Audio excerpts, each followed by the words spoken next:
Cool Album Covers, episode 63, Torture and Execution. I'm Mark Major. I'm Rich Batchelor. We begin with Straw Dogs, We Are Not Amused. Just kind of very cheerful. What do you think? I think this is the kind of thing that the kids read a lot of in the 70s in their favorite comic books. Killing a clown is a sacred act, and hanging a clown is... We're hanging a clown here, right? That's what we're doing? We're definitely hanging a clown, yeah. Or at least a harlequin of some sort, a jester. Yeah, he's, probably like hired to entertain the king. The king was not amused.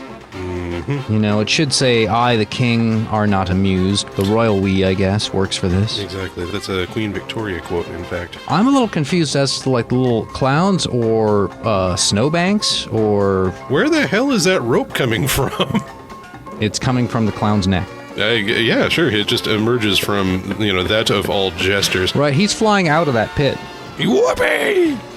Yeah, he's being yanked out, but with the rope, they're saving him. He's a jack-off in a box. I think we've cracked the code behind this. And for that matter, nobody needs to worry about a trigger warning for clowns, because that's not a clown, it's a jester. You can tell by his little Tudor collar.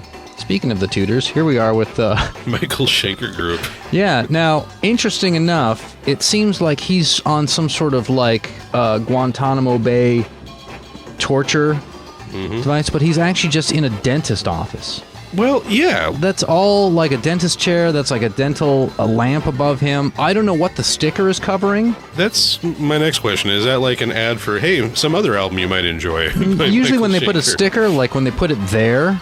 Like, that's almost in the center of the cover, almost covering him. It's like an inch away from him. That means it's censoring something. There's something underneath that they didn't want people to see, and it's probably dental related. Oh, yeah, fighting against bias against dentists. Yet again, this theme. I have seen this album cover before, and there's absolutely nothing all that interesting or offensive in it to be covered. Like, it's a really... Other than he doesn't have a shirt on. It's really boring, and if that was supposed to be an electric chair, by the way, he's awfully relaxed. The world's most comfortable electric chair. I think that sticker is just being a sticker. I think it's covering absolutely nothing. You think there's like sticker 100 of these? I think it's, like other Michael Schenker albums you might enjoy include. Or, here, check this, I don't know, It says formerly of UFO. One of the original Scorps, too. Yes. Speaking of the original Scorps, we'll get to them later. But for now... Let's talk about Electric Light Orchestra. So, you have to, look at this cover, and then when you listen to the sweet Beatlesque, lush production that Jeff Lynne does, it doesn't really fit. I don't think that this would fly on most covers released today. They're not going to put an electric chair on pretty much anything anymore. Yeah, there are several different stylistic choices here, all of which clash with one another. Everything from the font on Face the Music, which also is vaguely illegible due to the color combo. Yeah, good one. God, and then how weirdly ornate that electric chair is, and there's nobody in it. And talking about phoned in. I'm getting angry looking at it. God.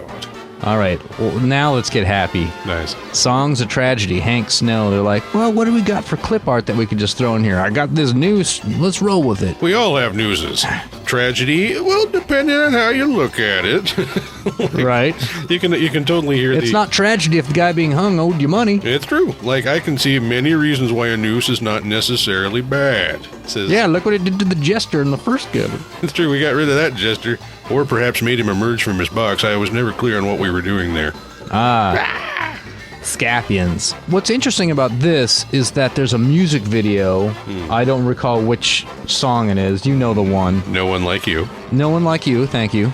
In which is a painting of not Michael Schenker, but his brother Rudy. Yeah. Actually has these forks in his eyes, and he's in an insane asylum, and he jumps out of some kind of restraining thing, and he grabs a guitar and he starts jamming. Either the video is an interpretation of the cover, or the cover is an interpretation of the music video. I don't know which came first, but the two are definitely linked. So when you see this cover, it doesn't just exist on its own. It supposedly has a little backstory of this guy is a crazy guitar player, and they have to do kind of a Clockwork Orange thing on the eyes. Otherwise, it's not torture. Indeed, an anti-Clockwork Orange thing. Like, it would be bad enough that he is going through a plate glass window.